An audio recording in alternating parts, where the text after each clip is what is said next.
So hello বন্ধুরা, good morning. তো again একটা কি কথা বলি না সব সময়, সেটআপই তোমাকে পাওয়ারফুল করতে পারবে, সেটআপই তোমার লজিক, সেটআপই তোমার সব কিছু, সেটআপেই তুমি সব কিছু করতে পারবে, তোমার পয়সা বানাতে পারবে, তোমার এভরিথিং তোমার সেটআপ দিয়ে যাবে, রাইট?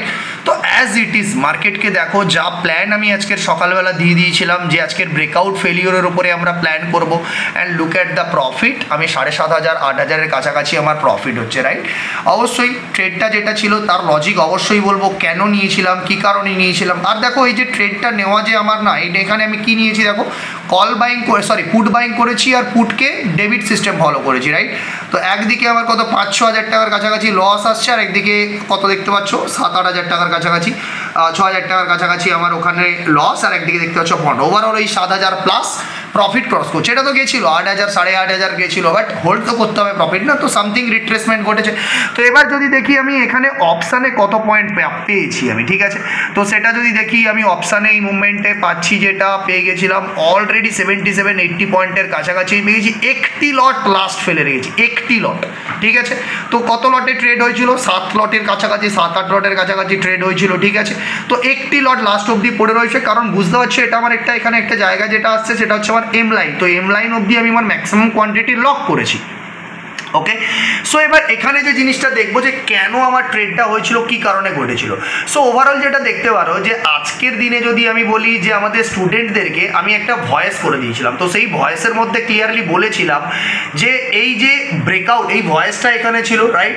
তো সেই স্টুডেন্টসদেরকে যে ভয়েসটা দেওয়া হয়েছিল, তো ভয়েসটা দেখতে পাচ্ছ, এই ভয়েসটা সেটা, ঠিক আছে?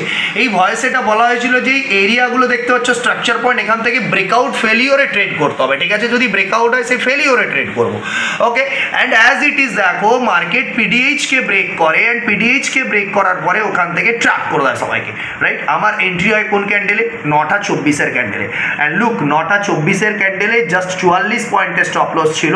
44 পয়েন্টের স্টপ লসে আমি কত পয়েন্ট মার্কেটে পেয়ে গেছি?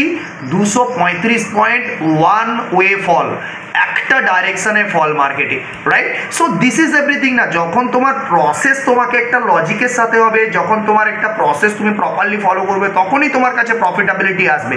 তাই জন্যই তো প্রতিদিন আপনাদের সামনে এরকম পিএনএল দেখাতে পারি যে ভাই দেখুন আমরা প্রসেসের সাথে ট্রেড করছি, আন্ডারস্টুড? তো অ্যাজ ইট ইজ যদি নিফটির কথাও বলি, দেখুন অনেকটাই কিন্তু জোরে নিচের দিকে পড়ছে। তো অবশ্যই আমার এখানে ট্রেলিংটা কিভাবে হবে, যদি সেই ট্রেলিংটা আমি বলি যে আমার এখানে ডেল্টা রয়েছে অ্যান্ড এম লাইন রয়েছে, তো যতক্ষণ মার্কেট এম লাইন এবং ডেল্টাকে পুশ আউট না করছে ততক্ষণ আমি মোটামুটি এক লটকে হোল্ড করতে পারি, ঠিক আছে? এই এক লটকে আমি হোল্ড করতে পারি, ঠিক আছে? কি নিয়ে যাবে? লস তো করাবে না, না, ও তো লস করতে পারছে না, ঠিক আছে? হ্যাঁ, সামথিং একটু মাত্র নিয়ে যাবে, 8,000 দেখাচ্ছিল 6,500 করে দেবে, 7,000 করে দেবে, বাট যদিও পুরোটা পুশ ডাউন করে দেয় নিচের দিক অব্দি, ভাই অনেকটা বড় প্রফিট পেতে পারি আমি, আন্ডারস্টুড? সো হু নোজ, কে জানে মার্কেট কত দূর দেবে তোমায়, রাইট? তো প্রফিট হোল্ড করা তোমার নিজের ক্যারেক্টারের মধ্যে থাকতে হবে, ঠিক আছে?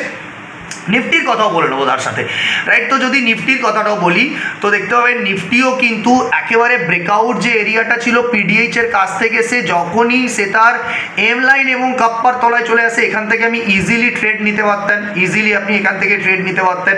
অ্যান্ড সেখান থেকে যদি আপনার এক্সিকিউশন হতো, যদি যে স্টপ লসটা আমার কথা ছিল সেটা পিডিএইচ থেকেই দেখুন একেবারে ট্র্যাপ হয়ে এসছে, পিডিএইচ থেকেই দেখুন উপরে পুশ করেছিল, ওখান থেকেই সেলাররা পুরো পুশ করে দিয়েছে। কত ছিল? 40 পয়েন্ট, 25 পয়েন্টের কাছাকাছি স্টপ লস, অ্যান্ড 25 পয়েন্টের স্টপ লসে ইজিলি পেয়ে যাচ্ছেন আপনি কত এখান থেকে, দেখতে পাচ্ছেন? Near to near 58 point.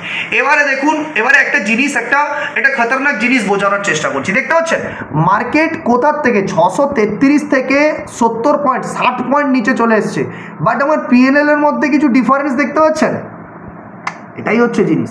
এই কারণেই তো আমি হেজ থাকতে পারি না, এই কারণেই তো আমি জানি যে ভাই হেজ থাকলে আমার পজিশনটাকে আমাকে স্টেবল রাখবে মার্কেট, আমাকে বিশাল কিছু লস দিয়ে যাবে না, বা আমি এক জায়গায় হুট করে ট্রেড নিয়ে একদিকে চলে গেলে আমার এরকম কিছু দেখাবে না যেখানে আমি ভয় পেয়ে ট্রেড থেকে বেরিয়ে যাব। তাই তো আমি বড় প্রফিট হোল্ড করতে পারি, আন্ডারস্টুড?